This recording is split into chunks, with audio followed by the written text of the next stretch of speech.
We have everyone here except for Stu is joining us via Zoom. Rob is also via Zoom, and Daniel is absent tonight. Excuse. Stu is online. He is. Thank you. I get a motion for the adoption of the agenda. Move to adopt the agenda? Oh, prior to that, we do need to make a, We need to amend. yes, thank you. Go ahead, Linda, do you have an amendment? I'd like to amend, I'm sorry, I'm eating with the cookie in my mouth. I would like to amend the agenda to remove item 7A, please. I'll second that. All in favor? Unanimous? I assume unanimous, I can't see. Yeah. Okay, thank you. So motion to adopt the amended agenda. Second. Find me all in favor of the adopted agenda. Unanimous? On to item number 2, announcements. Do we have any announcements tonight? Right, hearing none, we'll move on. Item number 3, property owner comments. We have 15 minutes total, 3 minutes per person. Do we have any property owner comments tonight? Jane? Please give your name and address, please. Jane David, 10 Gooseberry Circle. I wanted to speak tonight regarding the public use of our amenities. In 2009, the board decided to apply for IRS 501c4 status so that we'd be tax exempt. From what I can tell, our federal taxes at that time were about $30,000 to $35,000 a year, so $10 to $12 per lot per year. I've heard various reasons for why the board undertook this process, but that's neither here nor there at this point. Today's problem is that at some point, someone in charge here began saying that as a result of the change, all amenities in Sudden Valley had to be open to the public. I would love to know if someone has more information than I have been able to glean, or whether we have a written statement from our current attorney that contradicts our own 501c4 application as written by an expert in the topic at the time. I've read the original application, at least the narrative parts, where SVCA demonstrated that it met all the required criteria of being a social welfare organization. The application discussed the fact that our community is very similar to Rancho Santa Fe in California, except they have mansions and Ferraris.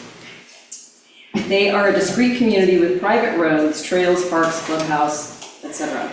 Some of their amenities are definitely open only to residents. They've had tax exempt status since 1942, despite more than one attempt by the IRS to revoke it. The last time was in 1984, and it seems that the case is settled court ruling at this point, unless there's a change in statutes. When challenged, Rancho Santa Fe successfully made the argument that their 501c4 status is based on serving the community, and that the reference community consists of the residents of Rancho Santa Fe. They then argued that they should not be required to open all their amenities to the public, aka the world at large, and the court agreed with them. This ruling was part of our own application. We currently have many amenities that are freely open to the public and others that are open to the public with a reasonable fee. Those two categories together comprise the majority of our recreational amenities. That makes it extremely unlikely that the IRS would have any basis to revoke our tax structure based on closing a few amenities for the private use of residents only. I'm asking that we start by posting signs clearly stating that AM/PM beaches and Marina Park, including the dog park, are restricted to residents and their guests only, unless a non-resident has rented the corresponding shelter. This action does not require a year of gathering usage data. We could post signs immediately. The next step would be to charge non-residents for parking at the marina parking lot unless they have a season launch pass, but that requires more planning, cost estimates, and lead time. Enforcement would be difficult, but those two actions alone would cut down on use by non-residents, since many people will abide by a residents-only sign, both because it's the right thing to do and because they would not have knowledge of what enforcement action could ensue. We know, they don't. Then we would have no one to blame but each other for overcrowded beaches, unruly dogs, and overflowing trash cans. Thank you. Thank you. Any additional property owner comments tonight? Please. Is there a mic here, or? Yeah, actually, yeah, it's right there, but Linda will want to know your name and address. It's Diane Riley, and the address is 39 Green Hill. Thank you. Yeah, I'm here to talk about the issue of the Sudden Valley, the Area Z community garden, and the letter we received about being charged for water usage. So Mike sent me the 2010 Valley Views article about that was when the Area Z Garden was established, and let's see.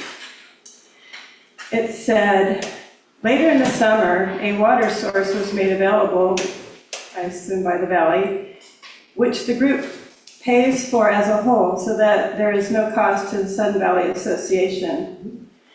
And as far as I know, I don't believe the garden ever has paid for water use, even though that was like the original intention of the members. And the 2010 consent to action said, the community garden is deemed to be a valuable and desirable community resource that serves the interests of the community and the membership. And our current license says the club is a sanctioned gardening recreational space for Sudden Valley residents and fosters community through gardening. When I moved here in 2013, it was like my dream to live in the forest. But I was also sad I couldn't have a garden. So I was thrilled when I saw a flyer at the market, and it was 2014, saying, contact this person if you are interested in a garden plot, or if you are interested in keeping your garden plot. At that time, the garden apparently had no manager and was really disorganized. So somebody took it upon themselves to be the manager and kind of almost resurrect the garden. And it was quite a shanty back then. I wish I had pictures to show you. There was no perimeter fence, and people were kind of on their own dealing with deer and rabbits, using the netting, fisherman netting, to build fences and whatnot. And it really looked like a shanty town. So fast forward 15 years, now we have a perimeter fence. We have shed, tools, wheelbarrows, and it's really nothing like what it was. We've spent a lot of time and money getting it to where it is today. I'm really grateful that the Valley is allowing us to have gardens. So it was kind of a shock when we got this notice about the water bill. Apparently was never formalized. That was your 3 minutes. Oh, I'm sorry. Can I quickly wrap up? Yeah, we can do it really fast. Sorry. I mean, I could go on and on because I love the garden. I'm hoping that perhaps the association will see it as an amenity and cover the utilities like it does other amenities. If not, if you're going to pursue billing us, that perhaps there could be some support, maybe covering the association covering a percentage of it and also phasing it in so it doesn't hit us all at once, and give us a chance to maybe raise funds because I think we have a lot of low-income people that will have to leave, and if we could get a chance to raise funds or time to budget it. All right, thank you very much. Appreciate Any additional property owner comments tonight? AJ 2 Cedar Place, I would just like to remind the board that closed session needs to be a duly notified meeting to the membership. The board didn't receive any agenda showing a closed session meeting tonight, nor did the membership find anything on the website stating as such. Thank you. This is an online comment. Who does? Right on. Okay. Yeah, a Sophie Ziliak, if I said that correctly. Where does she live? Yes, hi. Thank you. I wasn't sure if I was going to be able to speak. I couldn't make it in person, but I'm a member of the garden club, like Diane, and just wanted to express similar sentiments and appreciate the board listening to the garden club's comments here about the water usage and stuff, and also express support for if there eventually is the need for the garden to pay for all of our own water, to express support for a phased-in approach to that, just so that we have time to, potentially scholarship members who aren't going to be able to afford the increase in dues. I think a phased-in approach to any sort of paying for all of our water would be really helpful for that. So, thank you. Thank Can you. you give her name, please? Did you get her name? It's Sophie Ziliak, I'm not sure the address. Yeah, Thanks. thank you, Sophie. Yeah, sure. Thank you. You see it? I can't see it, but it's all right. I Okay. didn't get it out of the transcript, but I just. Spencer, anyone else? Nope, that was just her. All right, thank you guys very much. Moving on to item number 4, we have a consent agenda approval of the meeting minutes from June 12, 2025. Does anyone have any comments, changes, any corrections that need to be done to these minutes? If not, I would make a motion to approve the minutes of June 12, 2025 board minutes as submitted. Second. Is that Rick? Mhm. Second, yeah. All in favor? AJ? Staying. Fine. Yes, we got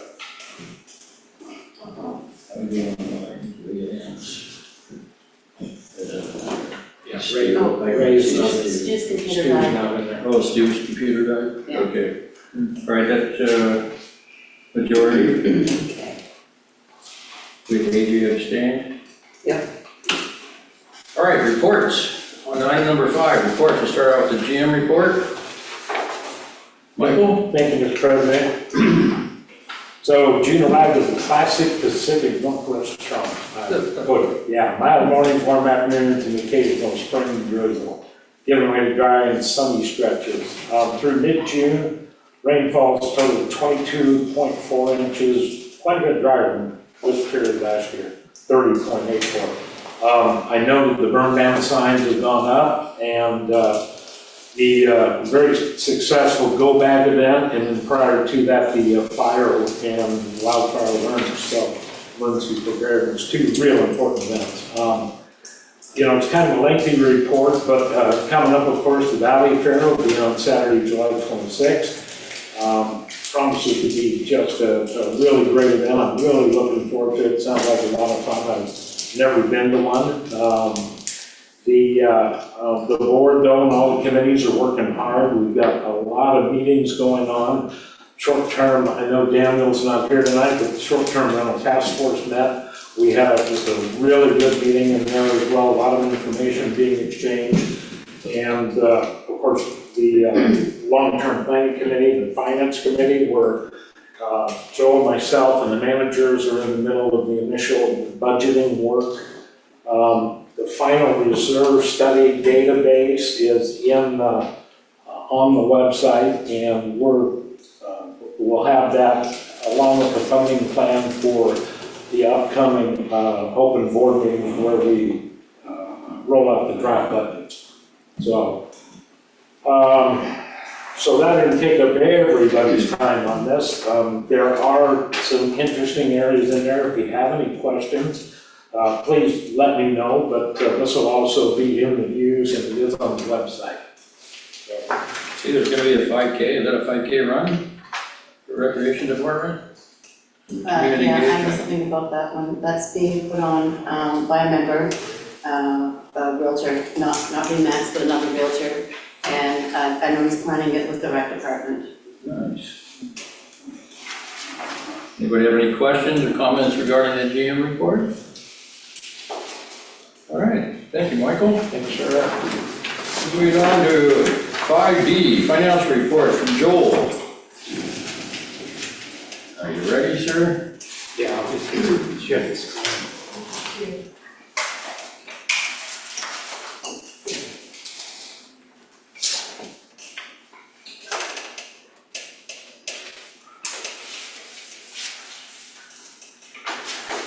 All right, time's up, we'll move on. Feel the love, man. Feel the love. Okay, good. You can see this now. Can you guys see that? Can you make it bigger? I see it right Page. There's some black specks on it. Even this This is, is the version. Yeah, I can't get it larger on here. This is that, you can read it. All that, Yeah, I prefer it small, so. fewer questions that way. Okay, so I'm going to be covering the April 2025 financial statements. Obviously, last month we covered the March financial statements. I will start off with the balance sheet. There's not a lot of things to really point out in the balance sheet that's going to be a note, anything that's out of the ordinary from last month. Last month, I believe I already talked about the hazardous tree removal reclass that was done, that was approved. I'll just quickly run over it real fast again, but obviously the board has approved, that was actually in the April meeting, I believe, to reclass all of those November storm response hazardous tree removal costs that, as you can recall, went to surf and roads that came out of those funds. The approval of that, since we're running over approximately 330,000 or 350 right in their surplus at the end of 2024 of operations, so we reclassed those expenses to shift them away from those capital accounts from surf and roads and put them back into operations. And then in turn, obviously, I transferred the money out of operations to pay back both surf and roads for those tree removal costs, which is good because that has now reset the capital spending plan back to normal, so that never happened.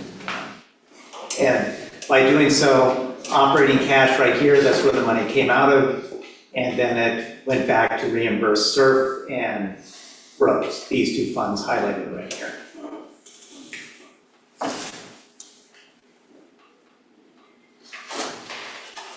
Okay, so I'm just going to go on to the, really the most important, the income statement here, consolidated income statement for the association. I'll go ahead and focus on, this is year-to-date through April. I'm going to focus on this column right here.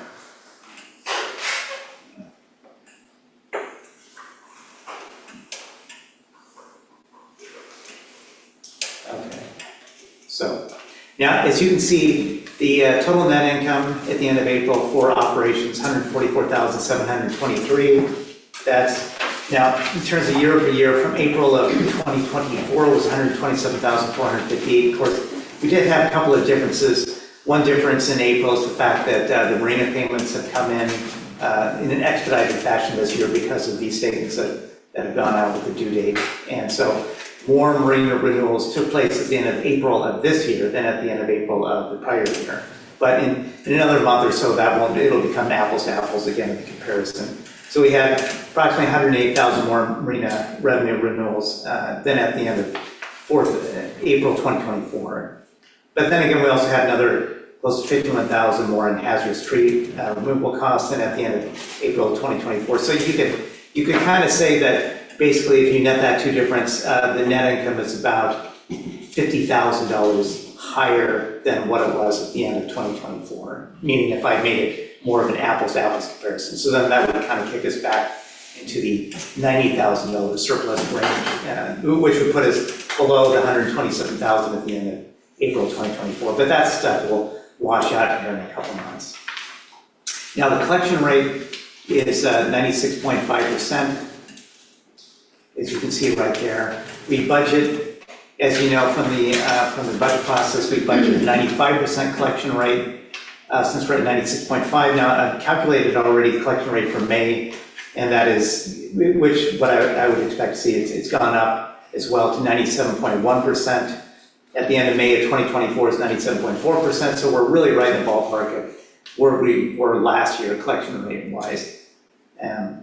And I've said this before in prior months, and I'll just quickly repeat it again. So what this really means to the bottom line is, since we budget for 95%, every 1% over that, obviously, we can only go up to 100%. But if we finish out the year at 96%, for example, which I expect us to finish out the year at 97 and above, but if we keep with this trend, but if we, just so you can see illustratively, if we finish out at 96%, that's 1% higher collection rate wise at the end of the year, then ops would take in an additional 28,561, SURF would take an additional 14,500, these are just rounded numbers, and roads would take an additional 14,900.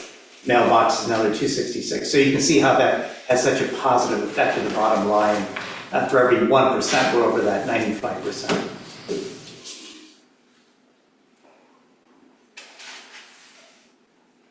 I'll just go ahead and move quickly now to you'll see the reserve cash balances sheet. Obviously, this has our all the reserve cash balances, capital reserves, obviously, in this section, operating reserves here.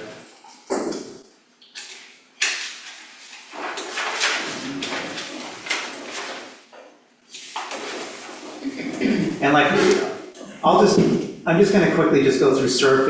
I do this from month to month, so I'll just do this real quickly again, just to give everyone a quick recap. And obviously, SURF starts out at the beginning year cash, the 12/31/2024 cash was tied right back to the balance sheet at the end of 2024, $3,138,292. Then we have the dues received coming in, the cash of the dues coming in. We have some interest income right here, some sale of some assets, and this $240,167, this number, this is basically the 2025 expenditures, all the checks that have been cut, all the cash going out the door to pay for capital projects, SURF loan payments in this case for the SURF column. Those are the two primary things. And then this last section here is the outlook. This is the dues outlook at a 95% collection rate we would expect for the remaining 8 months of the year, close to 960,000. But like I said before, if we finish out at 97% or above, which we're on track to do, then that's going to be, it could be like $30,000 higher. We have the major line items, SURF loan payments, 8 SURF loan payments left for the end of the year. And then this big amount, this negative $807,091 obligated expenses, I'll just switch. This ties back right to the capital reporting. So we're looking at the SURF right here. This shows all the projects that are open in 2025 now. All these line items with the red dots. Next month, you won't see that. Those are they're already all closed out for the audit. So they're closed out, put into fixed assets, so they're off the capital project page. So you won't see those again. But obviously, since they're closed, they don't have any obligated amounts anyway. Basically, this is everything that the board has approved through April. And as soon as the board approves it, then it shows up on here. Like, for example, this Gate 2 Welcome Center, I'm just picking this out for the heck of it. So the board approved it at $20,000, we don't have any expenditures yet. So that's why this still shows that we expect $20,000 to go out the door, so to speak. So $20,000 is obligated. And it's just the same with all these other line items. So you'll see a total obligated amount, $807,091, which ties right back to that $870,91 right here. And I've said this last month, and I'll just quickly repeat it again, but you'll see a couple line items like this one, utility vehicles and the adult center furnace, where they're a little over budget, meaning they came in obviously higher than what the board had approved.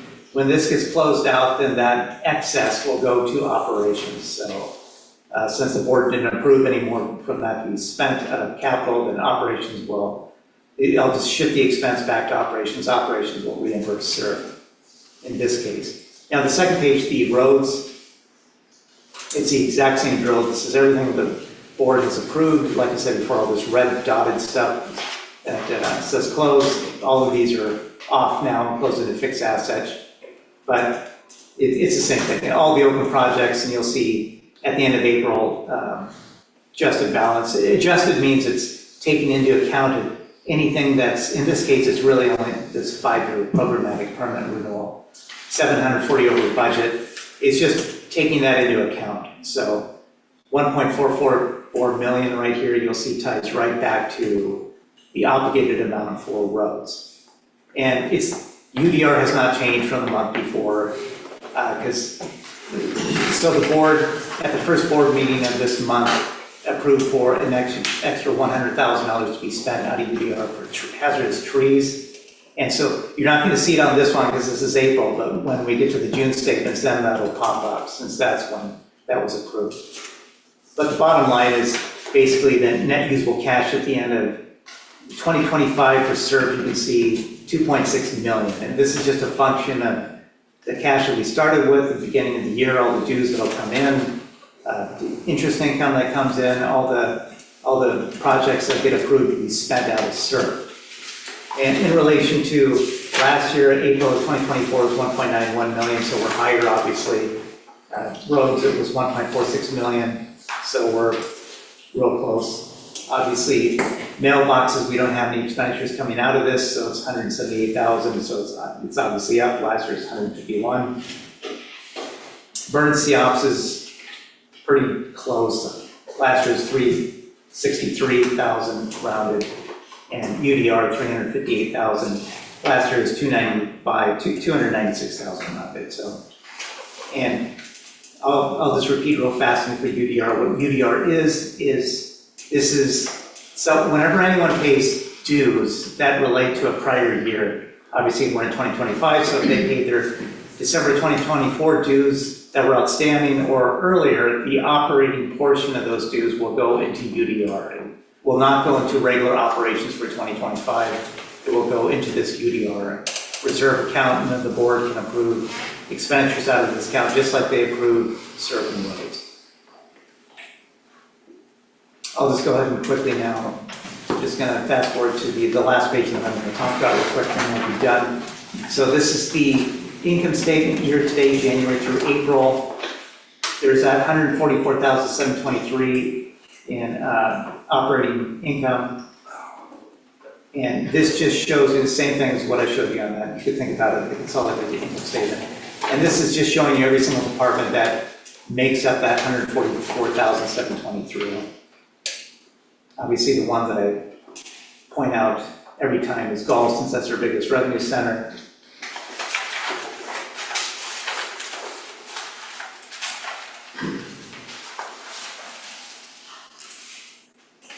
Okay, so you can see that the revenue, 370,793 at the end, this is year-to-date, January through April. Revenue at the end of April 2024 year-to-date was 371,163, so they're just down by $370. So they've really made up the difference from the prior months. And the weather was pretty much probably the biggest factor, I'm guessing, January through March.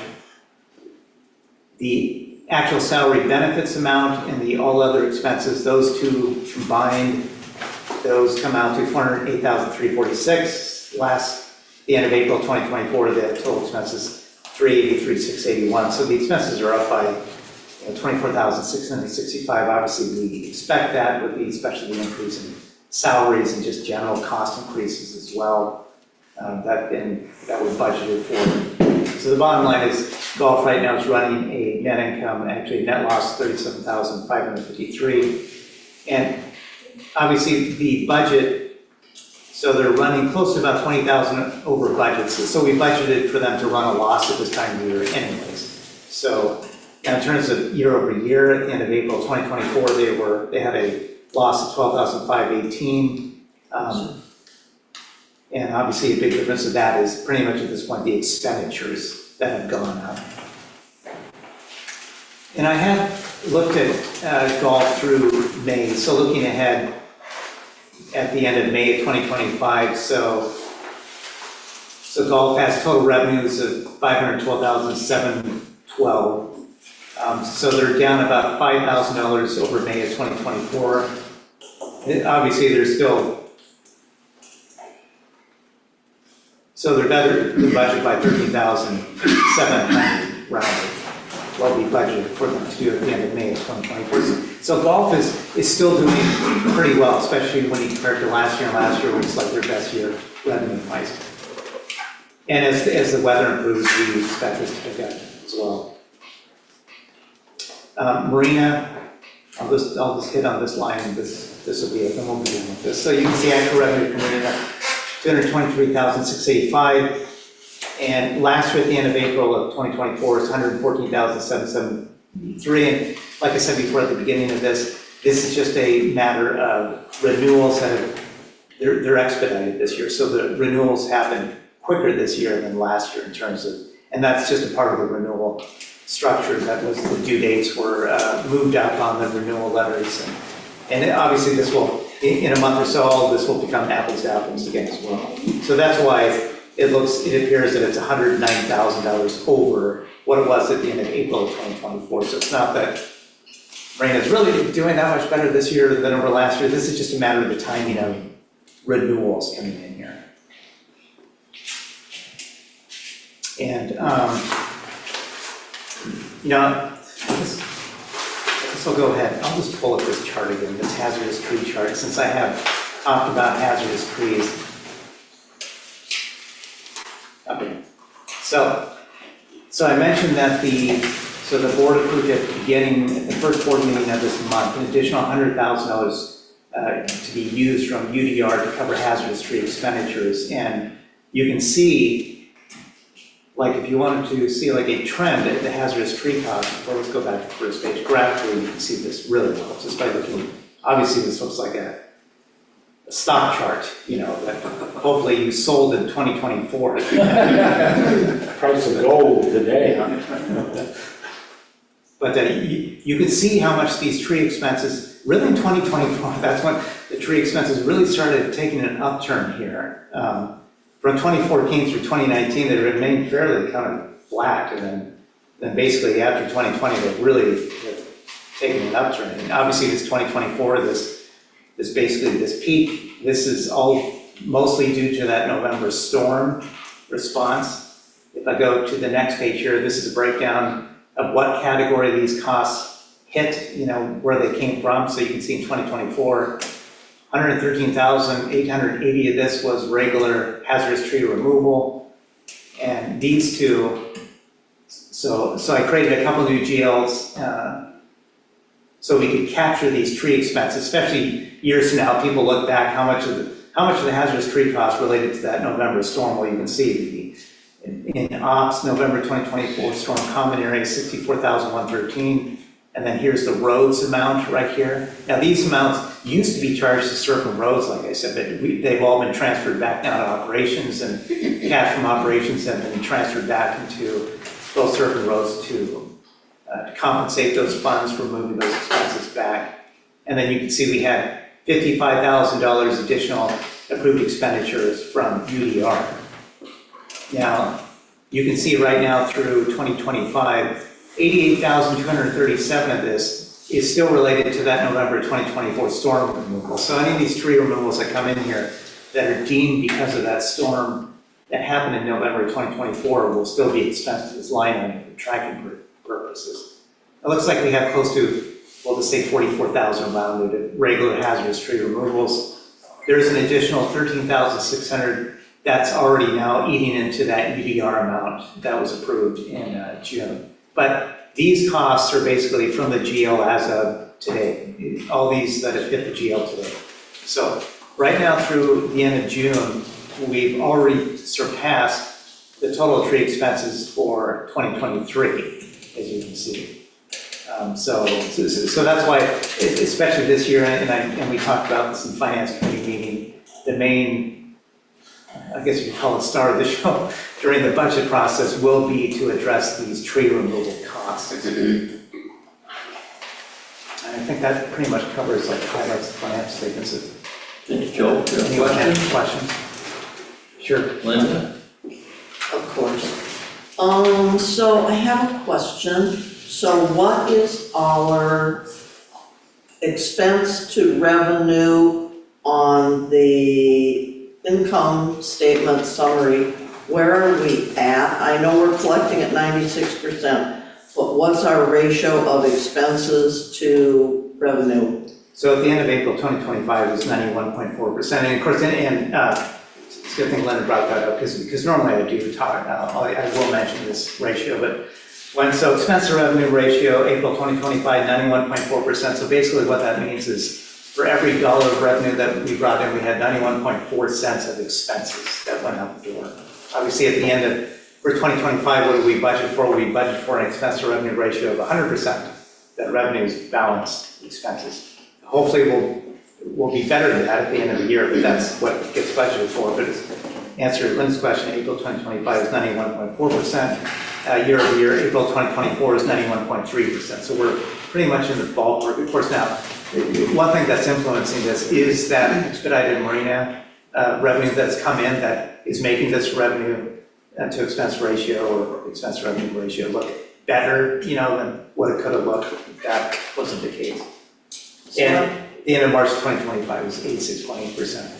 So I have a question, it's two different pages. It's this page where you have legal expenses for past due account collections. You have a negative 99.84, and I see that you have closed out in the UDR the 20,000 that we allocated. Yeah. So have we now spent $29,984 then? Where are you seeing that 9,000?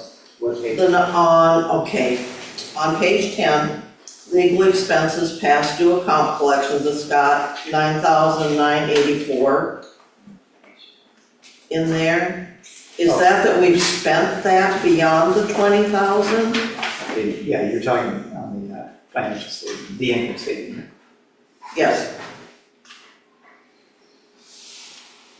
And tell me that number again. 9,984, but then if you Oh, look at yeah, the okay, so UDR, we this- asked for 20,000, but that's all closed, so Yeah. we've spent it all. Yeah, so now I know exactly what you're getting at. So this 9,984 from UDR, that's what was expended in this year. And this 9,984 plus the expenditures from 2024 come up to that $20,000 equivalent. Okay, so it isn't like we're No, over no, that 20,000 Yeah, we amount. know. Okay. So basically, that's the magic number. As soon as we hit that, then all the other expenses go to operations. Okay, I just wanted to know, because it kind of gets lost, and I know we're kind of struggling with that right now. Yeah. So one of the things I wanted to point out to everybody is for the UDR, in April, we collected $62,161. Is that partly due to some of the amounts we've gotten on the foreclosures? Yeah, as a matter of fact, we also just got another That big check. $26,000 check today. How much? 26,000. Thank you. Yeah. It pays to ask the questions. And that 9,000 UDR amount, I can't remember in May if that went up, but if it did go up, whatever that amount, that came up to the 20,000. Okay, I just wanted to make sure, because I saw Yeah. that completely wiped out. Also, just one last question, and then I'll go away here. So why, under roads projects, is the 2024 CVC still open? That's closed. That's not. Okay, because I see it green here, so Yeah, I'm that's, just, that was closed too, so. thank you. That's it. Thank you, Linda. Yeah, let's close that. Go ahead, Ray. Joe, is it possible to pull up year-to-date legal expenses Through for this year, so far through April. May? Or I've got April's here. You've got the May legal that we put together today. That's on your sheet, right? That I handed you guys. Well, that was, That's for particular. oh, okay, That was specific to that okay. lawsuit. But Joe can give you the numbers for all of the legal through April. Yeah, so all the legal through April is 67,865. That's for April. And then I have one question for you. How hard would it be for you to put together something that shows us being public versus private, expenses for DNR, lease land, property taxes and things like that, so we could actually show the community what the differences would be if we were public versus staying private? I think Opposite. I think the big Yeah, thing thank you. Really, the big thing would be the Well, I mean, can you taxes. actually put together something that actually shows us a number, so the community is aware of that number? I mean, it might be something the community say, yes, I'll pay $500 more a household or whatever, it has to be private. Yeah, I Instead of think being like, basically the bottom line with this is, like if we were a just regular corporation, then we file an 1120 tax return. Mhm. And that tax rate is like it's like off the top of my head, I believe it's a standard 21%. 1128 is just 30%. So that's what I'm saying, we need, for you, that's great, you understand all that, but for the community, the dollar amount is what they understand. We can work that out. We just have to, it doesn't have to be right now, I mean, I would like to be more precise, Actually, actually. can you see that on the screen? Yeah, good. So what you're looking at here is the audited financial statements. I can pull this up also on the website, the actual audited financial statements. So this excess of revenues over expenses, basically that would be taxed at corporate tax rate right there. 1.8 million at 30%. Oh, what percent? If you file Well, that's what I'm 1128, saying, I would like to be actually, Is you know. 30%? Yeah, 1128 is flat 30%. Got it. If you file 1120 as corporate, you take all your deductions and then whatever the actual tax rate comes out to be. yeah, it would be. But you also have the DNR aquatics land lease. Yeah, I know, that's, So so I'd like you actually to take all that into consideration, and then actually at the next meeting when you come, you could actually address that question. I think it's a fair question that's been asked a lot of times. Something I've asked for years, and I still don't know the exact answer. What is that dollar amount difference it would be for each property owner here? Yeah. You know, divided by 3,100 lots or whatever we have, what would the difference be? Yeah. So it would be good to know, and that way we can get off that subject and go, okay, we need to stay public, and this is why it's gonna cost us $1 million more or whatever, you know, whatever that number is. And then we need to come up with the revenue stream for parking fees and things like that then to help offset the nuisance of having the public coming in here all the time and parking and using our amenities. Uh-huh. And if I can suggest, I'll help work on this with Joel, but what you need is a cost benefit analysis. Yes, exactly. Because when you do privatize, then you have the issues of how you enforce the privatization, right? Whether through gates or, you know, how you keep the public out. Yeah, right now, that would be an additional expense. Right now, just the cost difference would be good for the community to know. Uh-huh. It is a fair question. I'll help you work on that. Oh, no, it's just when Sorry, but it'll help. It's just when you're saying it, the only thing I'm thinking of is, oh gee, you have to do the budget, and then the audit, you know, then, I'm just thinking of the time. It should be easy for you. Everything's always easy for the person who doesn't do it. Just wants to know. I have faith in you, Joel, you can do that. Any other questions? Thank you, Joel, appreciate your time.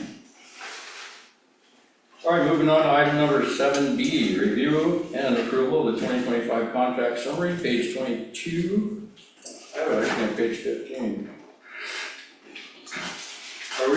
Are we skipping the committee reports? Oh, gosh, we are, aren't we? Yes, I'm so sorry. Yeah, we're back, yeah, we just skipped it all because we're out of time, guys. No. We're doing them like every meeting, and I thought we No, agreed. no, we're good. Thank you. We're gonna leave them on every meeting. It doesn't mean we have to discuss every topic, but we'll go through them real quick if anyone's got anything. So 5C, the community committee and task force updates, park reduction patrol, Daniel's not here tonight. Document review, do you have anything? Nope. Okay, that takes care of that. Finance committee? Nothing to report. We're working on, with the team, building up the budget here. There'll be a lot of work coming down the pipe. Thank you, sir. Long range planning? I do have something. Oh, I'm sorry. to report. Go ahead, Rick. Yep. Is that, yeah. Long range planning. Oh, you're gonna, okay. Yeah.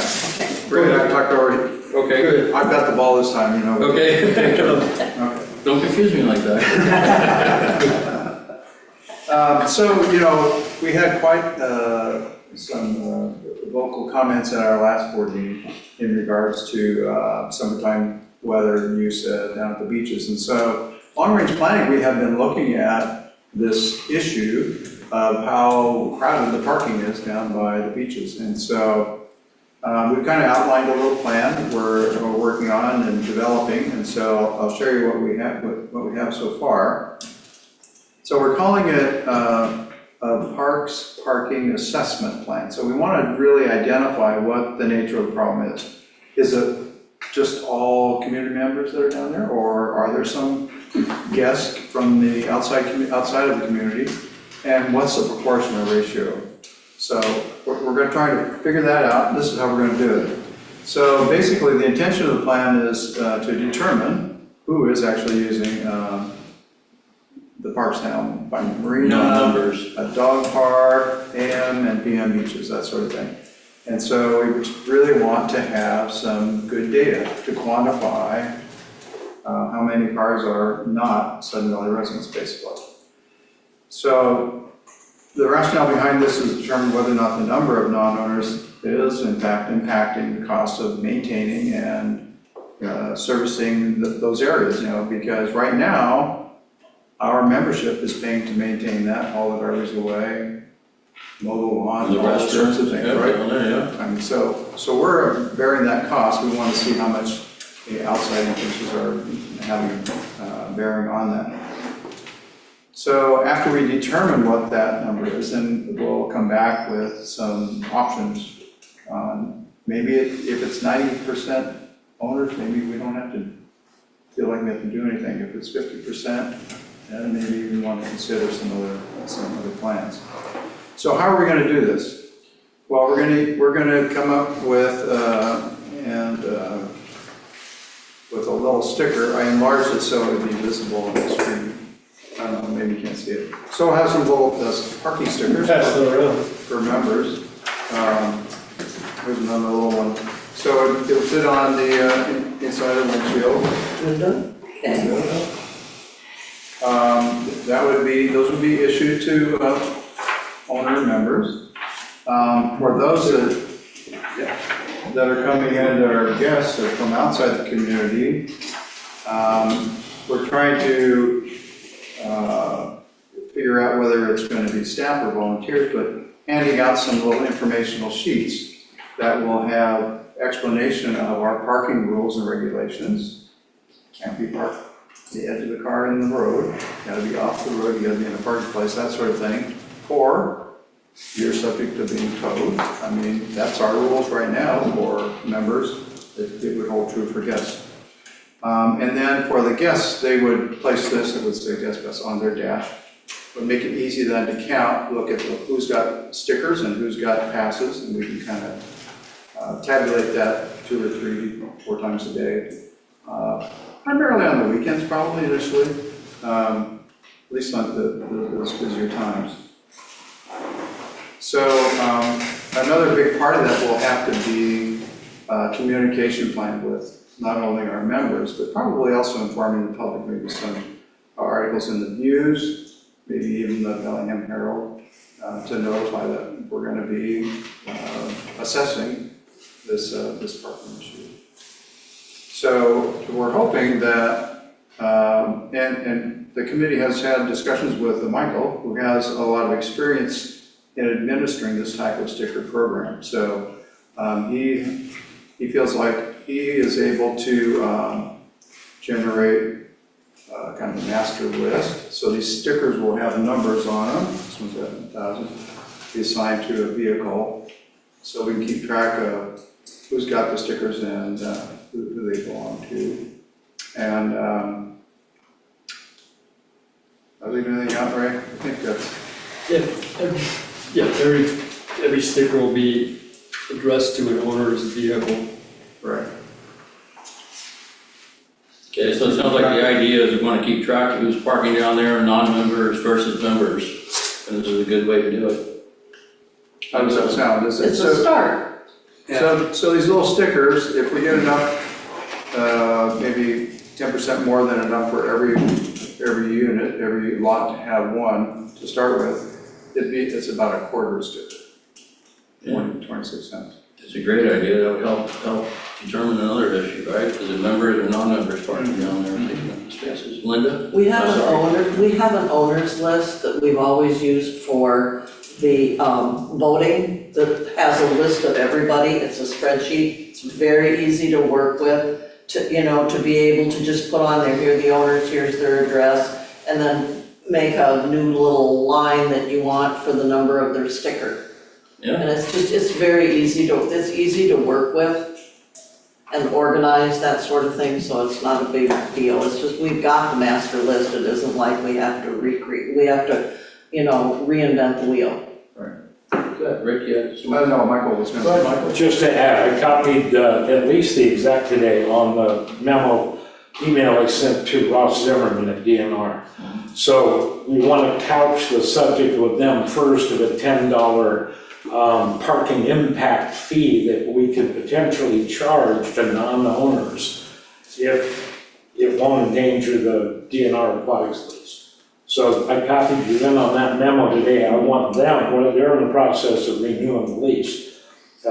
Because if they will allow us to do that, to offset trash, extra security, wear and tear on the parking lot, restrooms, right, and a nominal fee, $10 a day to start. So I copied the exec on that, we'll find out what their response is. And to Linda's point, I got with Max and Morgan, I showed them today how I put together in about an hour and a half an app that does that.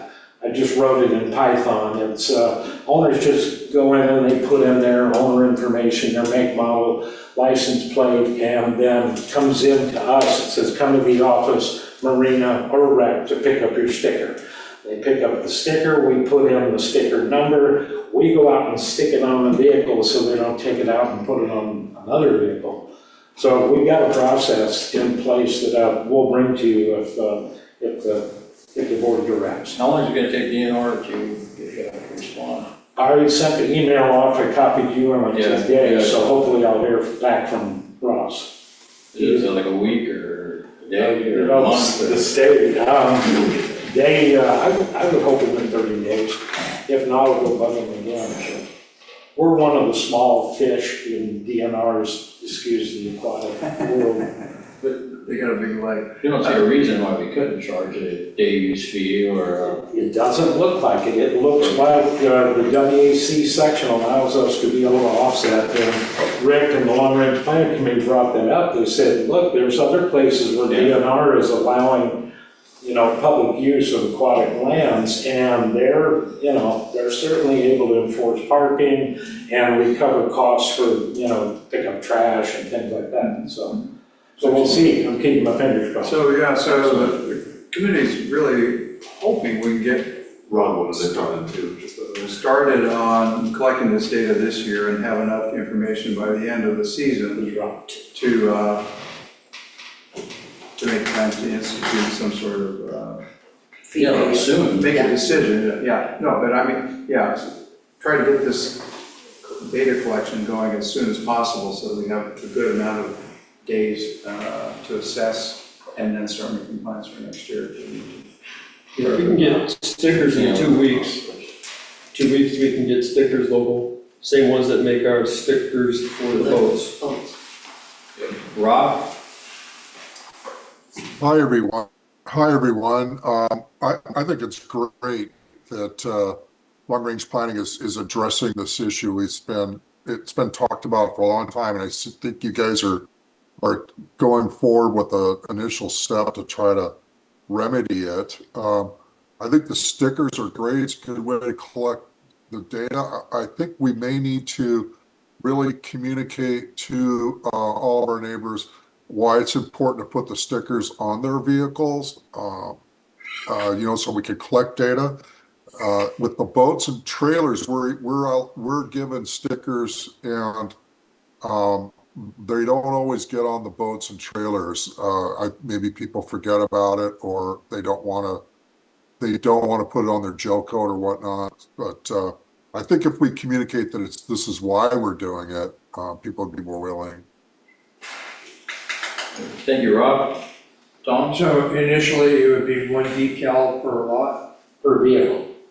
per vehicle or per lot? Per lot, per owner, Well, I'm thinking vehicle. Well, then you For might have parking purposes, but it's up to you guys, whatever. yeah, I think, well, we were trying to keep it simple, just initially try to limit it to one. Sure. But it may be that only 25% of the people want to go to the Parks and Park. A lot of people can walk and that sort of thing. So I think Ray got a quote for 3,300 stickers. I'm just, If you're trying to collect the data, Rick, in my household, there's 3 vehicles that are down in the Marina Park at any particular week. There could be 3 of us down there from time to time. Of course, Rob, you have to have 3. Well, I'm just saying that's our family. We may, we may be different, but if you're trying to collect the data, I don't know whether three of us from our house down there skews it in any way, but anyway, I just want to point out. Thank you, sir. Any other questions or comments? I have a question. Go ahead, Linda. Does somebody else? No? I wanted to ask, so you got an app that you're thinking about, people can use by computer. What if somebody that uses the dog park but is older, doesn't use the computer or app? Are you gonna have a form down there at the desk that they can fill out while they're there and then go ahead, get the sticker, and then it'll get entered on the database?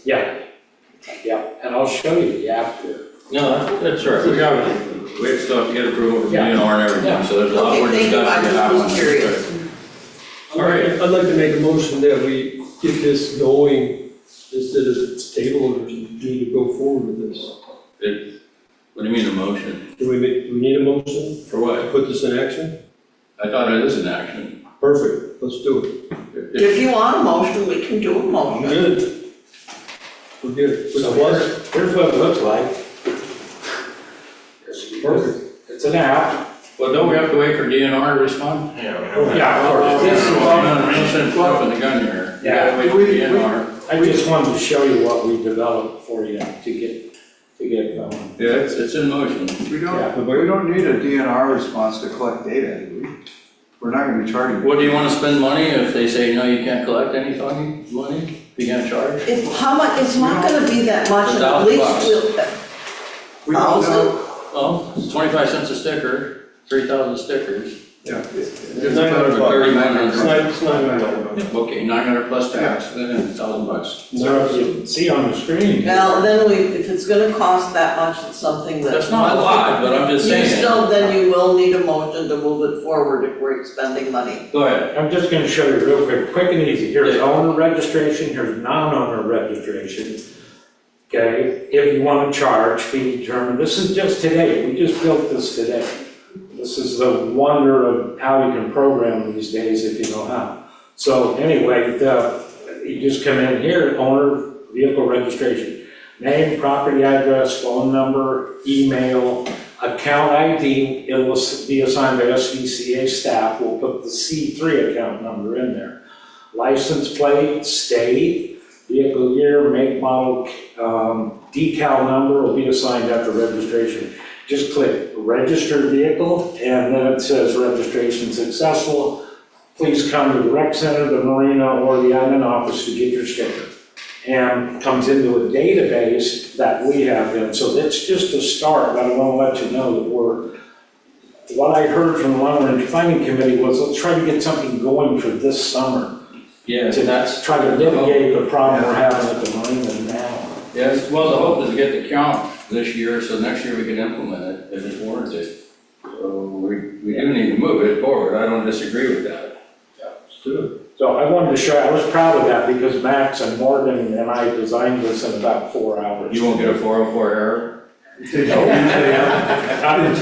yet, I mean, it hasn't been debugged yet. But you say, oh, sorry.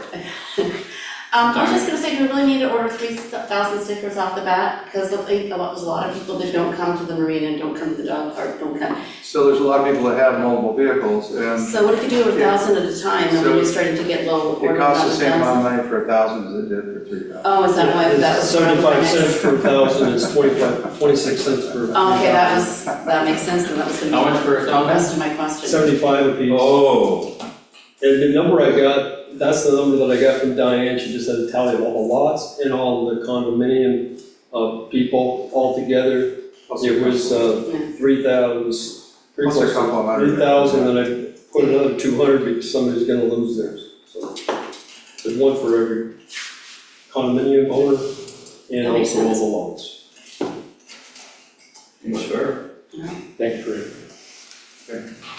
Do you want to do a motion for it, or do you want to wait to hear from DNR? I'd like to put a motion in it, get it going. If we hear back, even to find out if you can charge, it only takes 2 weeks to get stickers. Ray, write your motion. Okay, Linda, here's write it for you. I've got it. Already You got got it? it. Go for it, go Linda's for it. got it. Move that the board of directors approve moving forward with the parking sticker program. Second. Do you have to put a cost to it, or? Yeah? Okay, and that was seconded by Charmy. All in favor for moving forward with the parking sticker program? Yes. AJ, what's your, I'm what gonna do you abstain, Can you see the guys on the name? there's no program for them tonight. It's only. Yeah, Steve's off. And you can't vote. Okay, Steve's not there. That's majority. Why don't you keep your mouth shut? Thank you. You got it. Why don't you keep your mouth shut, Keep Mitch? your mouth shut. Are you guys hearing this? Guys, stop. If you can't be respectful, Stop. please leave. Who's talking? He's making Mitch. derogatory comments toward board members, and he just told me to keep my mouth shut. Jane needs to make a comment about everything. You're the one who made the comment first, Mitch. AJ, Okay, No, all right, Keep it order. on, please. We're starting. Stop. Order. Thank you. All right, moving forward. Have any reports from the N&E Committee? Hi, everyone. Just my report's gonna be pretty short. We are creating our communications for the views and additional e-blasts. I want to thank Diane. She helped us with updating the application, the candidate applications. So they'll be ready to go here right after the 4th of July. Anybody can pick those up on the webpage and in person at the Welcome Center. I'm hoping that people who are interested would consider running for a position. What else? Oh, we are putting a draft together with some detailed instructions around what to do with electronic voting. Michael, I need to reach out to Andrew and Catherine. I just want to validate a couple of things on there. If you'd like to join that Zoom call or whatnot, we'll let you know about what might be some dates that would work for you and times that would work for you as well. We're even kind of kicking around with maybe doing some instructions around the printed material and the electronic voting, and doing that in maybe a 1 minute, 1.5 minute video, and we could put that up on the webpage as well. So that's what I got. Michael, do you have a question? No, I was just trying to thumbs up that I understood that Rob couldn't see me. Rob, I have a question for you. How did the e-voting go, the test voting? It went very well. Everybody that reported back from the board and all of the N&E Committee all said it was extremely easy. They liked when they completed their vote and submitted it. They got an immediate email back saying that it had been submitted. Also, we tried to vote again and were politely told that our vote had already been submitted. You could open the ballot booklet and read through it, and you could actually see it, so that if you wanted to look at things before you submitted your vote, you could. Personally, I'm just going to say it. This is the way that I'm going to vote from here on. I just would rather not have to put a stamp on something and mail it. It literally took us maybe 30 seconds to do it. If somebody really wanted to keep it open and ascertain or think about it, it doesn't time out or anything like that. So it went well, Keith. Excellent, thank you, Rob. Okay, Safety Committee? Oh, well, we had a great presentation on go bags and emergency preparedness Monday night. Our first fireworks program, we had around 50 people. Monday night, we had about 115. Wow, We had set that's up good, another that's 60 chairs, Very nice. which was, it was very gratifying to see that much interest. And most of the audience wanted more. The main critique was there are 2 wireless microphones. One of them worked like a champ. The other one had a frog in its throat. It just does not work. So it either needs to be repaired or replaced. That's the only thing that they heard back. That was upstairs? Yeah. Spencer heard that. Okay. I'm looking. I don't need to write it down? Yeah. It's on my agenda, the person knew about that. Okay. I think it's. And you're on it. Yes, Okay. I'm looking into getting some new ones, so. All right, excellent. Thank you very much, Rick. All right, STR Task Force, any updates? I can give you an update. We met on June 18th, and we are making progress. Michael was there for a bit of our meeting, and we are really working hard on coming up with some, not extra rules and regulations, but just how we can enforce and to get everybody, and to identify short-term rentals and everything like that. We have a great group, and we would enjoy, everyone's welcome to attend our next meeting, which will be on July 9th. It's a 3-week jump because of schedule conflicts with our members. Excellent, thank you very much. All right, moving on to continuing business, we have none tonight, so on to number 7 is new business. We have approval request, oh no, that's been removed. 7B is the review and approval of the 2025 contract summary, which I tried to jump to half hour ago. Michael? And Mr. President, myself and the accounting team have been working on this again.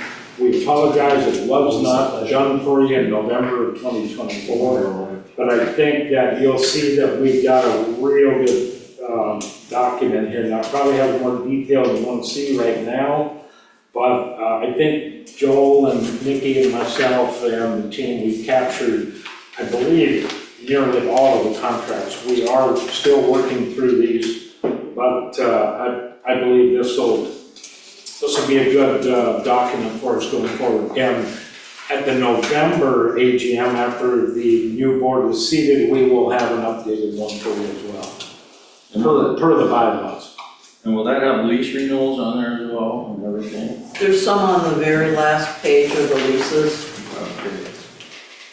There's 24 of 42, it has Christ the King, El Agave, and the library leases on there. Yeah, it's a little hard to read on a printed copy. Blue. Yeah. Tommy, you have a question? Yeah, with the leases, I was just gonna say, I just noticed that, because we've been talking about them, the 2 garden club ones, I was just gonna, I didn't notice those in there, so just kind of thought I'd mention them, maybe add them. On the community gardens? Yeah. Yes, we'll add them as soon as we get them signed. Yeah, there's not really a cost to it. Yeah, but we will add those timely. Yeah, just You bet. noticed they weren't there. There were some of the numbers on this that I thought weren't real accurate. Like the Tribune, I know Joanne was here and we visited with them, so in 2024, we have a new contract and an amount with them, but I don't know that it's this 50,000 amount. But it says on here, the initial expiration was 2020. It'd be nice to have on there book from 2024 when we met with them and exactly what was presented, because it was brought here and voted on them. Thanks, Linda. Yeah, definitely work in progress. I know that Joel and Nikki and primarily Morgan have been helping me with this. Yeah, I think there's 2 places too where you have guardian security or guardian, and I think that in one place you have them doing one thing and I think they're doing something else. And then we also have security solutions. And I think that security solutions does our alarm monitoring. Then there were 2 places where there was guardian, and it's just a matter of finding it, and as you go through it, get rid of it, because there's 2 of them in 2 different places. Thanks. Yeah, if you'll help call some of those out. They're Can not do. in Yep. intuitive to me. You look at them every time you sign checks, so I appreciate your help. Okay, Well, you know how she gets to them. Yeah. I can't see it. So this is a work in progress, but we submitted to you as it is to deal with that. much better, and it's just, yes, yes. Oh, I did miss it. Any other additional questions, comments? Thanks. All right, thank you very much, Michael. Moving on to the next capital request for 2025 asphalt improvements. Back to Michael. Thank you, Mr. President. Yeah, page 25, the capital request is actually coming through great, but he can't be here tonight. Purpose, though, is to request funding for the necessary asphalt repairs to the damaged and cart paths that need improvement throughout the golf course, and for paving part of the gravel apron surrounding turf care and maintenance facilities. So the background, cart path, of course, deteriorated over time, root intrusion, weather-induced wear. So the work represents phase 2 of a 3-phase project that's already outlined in the reserve study and the 10-year SERP plan. In addition to cart paths, there's a small portion of the unpaved apron adjacent to the turf care facility that's contributing to equipment wear and dust inside the building. So paving that area will mitigate both issues. We get board approval, we can start construction here within the next, I think they get paving done before the end of summer. So the scope is listed there. The funding plan was the one I wanted to call your attention because the original 2025 SERF budget allocated $54,080 for golf course asphalt. In February 25, you may recall the board reallocated $18,144 of that from the budget line item to cover an equipment replacement cost overrun on that top dressing machine. So that reduced the available balance to $35,936. So to fully fund the current capital request, staff recommends reassigning the $18,144 in the unspent SERF funds from the turf care building project. So on May 22nd, the board approved $116,785 for that building remodel from the total SERF allocation budget of $141,944. So that leaves $25,209 in unused, unrestricted funds.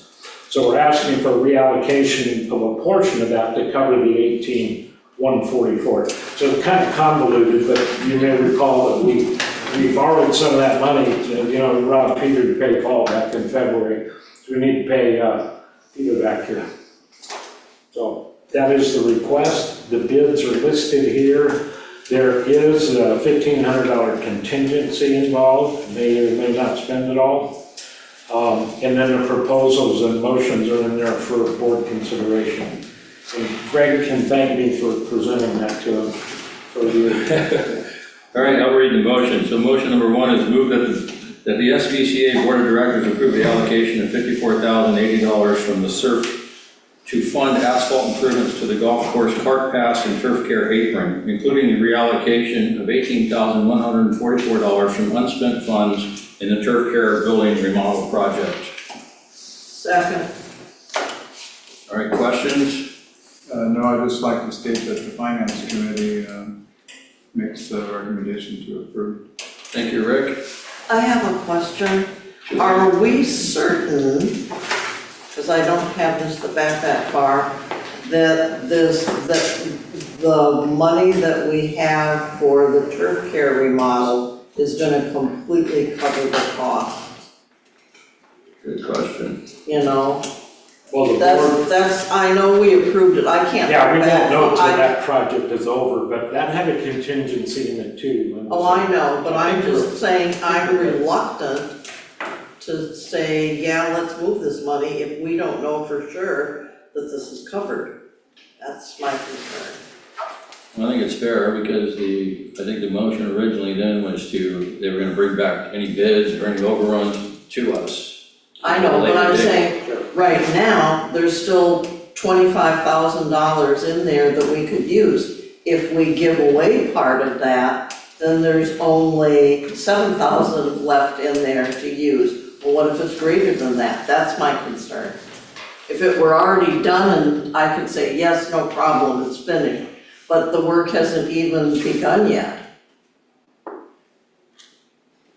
Which is my concern.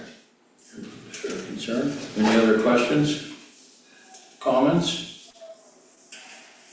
It needs to happen. I mean, within the last 2 weeks, there's a huge new bump on the fairway golf cart path by the green. It just popped up all of a sudden. Tree root, Yeah, it's huge. that's a big one right there. What is it, Tom? It's a tree root that's underneath the Oh, cart path. It wasn't there 2 weeks ago. If there was, it was a lot smaller. So now we have a tree request too. That's on the golf course though, so that comes out of a different fund, All right, not so hazard trees. motion was read, seconded by Linda. All in favor of the motion? Nobody on I know who's on one.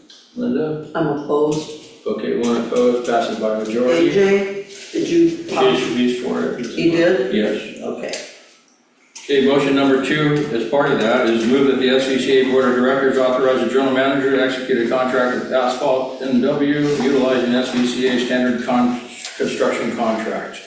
Second, Was that Linda? Linda? All in favor? Okay, I'm opposed. yeah. Okay, majority. These are consistent. Absolutely. All right. Is it, I made a motion. Oh, I'm sorry, just the point of order on the executive session. Yeah, should we read that into the minutes? Yeah, we can, so Linda, we want to get this in the minutes. What? So that the closed session prior to a regular board meeting in the minutes regarding RCW 6438-035. We were allowed to have that meeting. And the purpose So of what's the the, meeting what's was the, what's the? say that again. RCW 6438.035. And the purpose of the meeting needs to be read into the minutes too. For legal.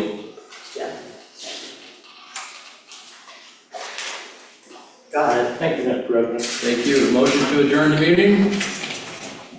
I moved to adjourn the meeting. Thank you, Tom. Meeting adjourned at 8:51 PM. Thank you all.